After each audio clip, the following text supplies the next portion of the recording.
I am 102 years old, and 27 years ago, when I was 75, I buried my son Michael. He was 52 years old. He had a wife and 3 children. He was healthy one day and gone the next. A massive stroke while he was mowing his lawn on a Saturday morning in July. And I need to tell you something that nobody tells you about grief. Nobody prepares you for. Nobody warns you about. There is no pain on this earth like outliving your child. It goes against the natural order of things. It breaks something in you that never fully heals. And I have lived 27 years past that day. 27 years of waking up and remembering that my son is gone. And people ask me all the time, how did you survive it? How are you still here? How did you keep going? And I want to tell you the truth. The real truth. Not the pretty version that people want to hear, but the actual truth about what it takes to survive grief that should have killed you. Because I almost didn't survive it. There were days, weeks, months where I wanted to stop, where I prayed to join him, where living felt like a punishment I didn't deserve. But I'm still here. And if you are grieving, if you have lost someone who took a piece of your soul with them, if you are drowning in a pain that feels like it will never end, I want you to know that you can survive this, but it will not be easy. It will not be quick, and it will change you in ways you cannot imagine. Let me tell you about the day it happened, because the details are burned into my brain in a way that 27 years has not dimmed even slightly. It was July 14th, 1998. It was a Saturday. It was hot. I remember it was one of those unbearably hot summer days where the air feels thick. And I was at home making lunch when the phone rang. And it was Michael's wife, Sarah. And I knew from the sound of her voice, before she said a single word, I knew something terrible had happened. And she said, "Mum, it's Michael. He collapsed. The ambulance is here. They're working on him. You need to come." And I remember my legs giving out. I remember sitting on the kitchen floor holding the phone. I remember my neighbor driving me to the hospital because I couldn't drive. My hands were shaking too badly. And when I got there, Sarah was in the waiting room, and her face told me everything. And a doctor came out and said, "I'm so sorry, we did everything we could, and those words, those 6 words, they ended the world as I knew it, because you expect to bury your parents, you expect to bury your spouse eventually, but you never expect to bury your child. It doesn't matter that he was 52, he was still my baby.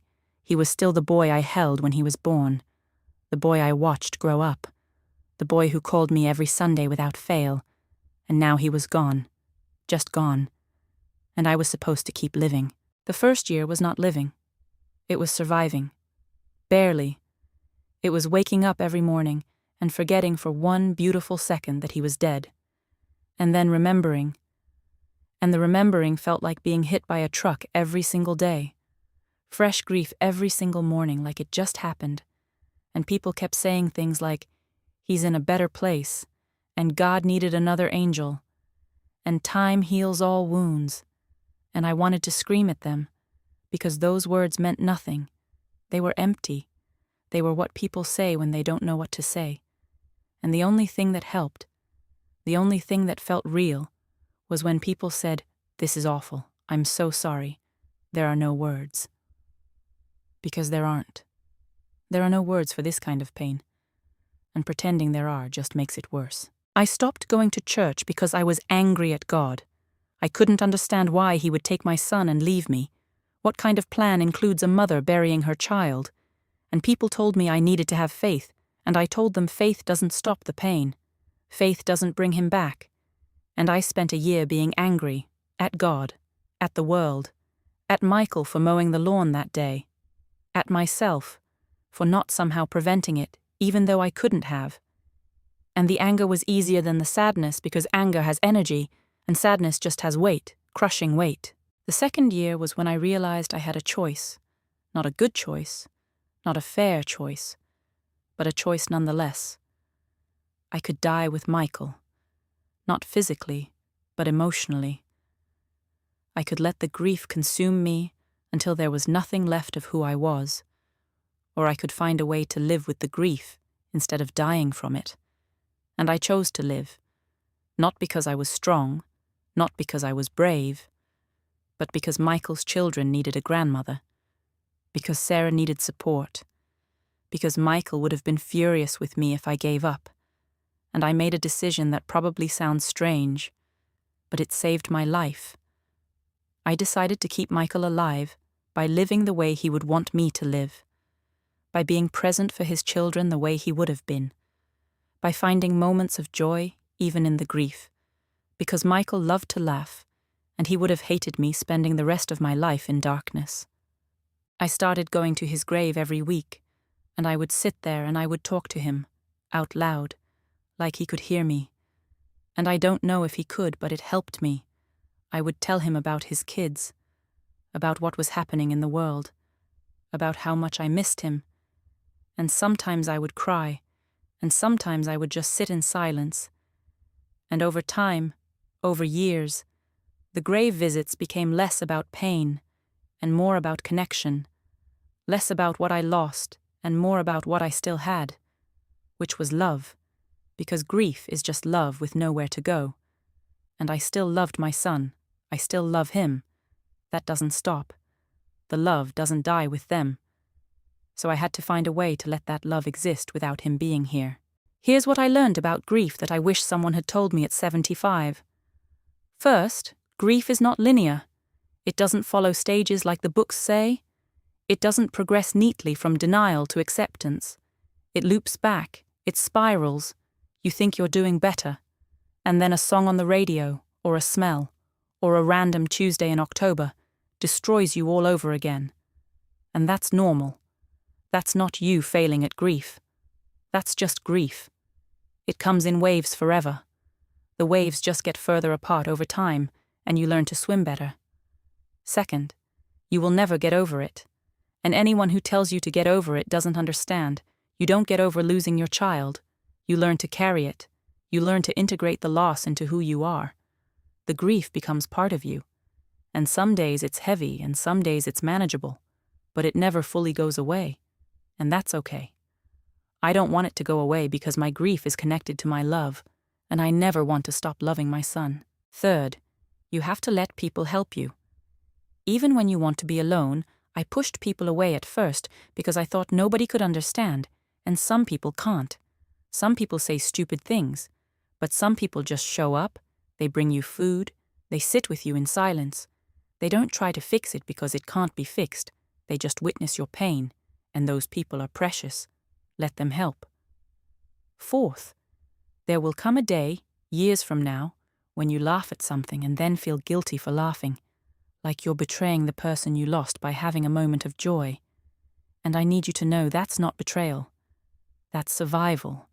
That's honoring them by continuing to live. Because the people we love don't want us to die with them. They want us to live.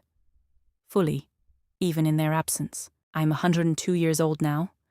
Michael has been gone for 27 years, longer than he was alive, and I have lived a full life in those 27 years. I watched his children grow up. I watched them graduate college. I watched 2 of them get married. I met his grandchildren, my great-grandchildren, and Michael missed all of it. And that breaks my heart every single day. But I also know that I lived it for both of us. I showed up for his kids the way he would have. I loved them the way he would have. And in doing that, I kept him alive in some small way. People ask me what the secret is to living to 102. And I tell them there's no secret. I'm still here, partially because of genetics, and partially because I refuse to let grief kill me. I had people depending on me. I had love to give. And I had a choice every morning to get up or to stay down. And I chose to get up. Not because it was easy, not because I'm special, but because giving up would have meant Michael's death destroyed 2 lives instead of 1. And I couldn't let that happen. If you're reading this and you're in the middle of grief, if you've lost someone and you don't know how you're going to survive the next hour, let alone the next year, I want you to hear this. You can survive this. Not because the pain will go away. It won't. But because humans are capable of carrying more than we think we can carry. Because love is stronger than death. Because the people we lose would want us to keep living. And because there is still beauty in this world, even in the midst of unbearable pain. You just can't see it yet, but it's there, waiting for you when you're ready. You will never be the same person you were before the loss. That person is gone. But you can become someone new, someone who carries the grief with grace, someone who honors the dead by living fully, someone who understands the preciousness of life because you've seen how quickly it can end. Grief is the price we pay for love. And if I could go back and choose not to love Michael so that I wouldn't have to feel this pain, I wouldn't change a thing.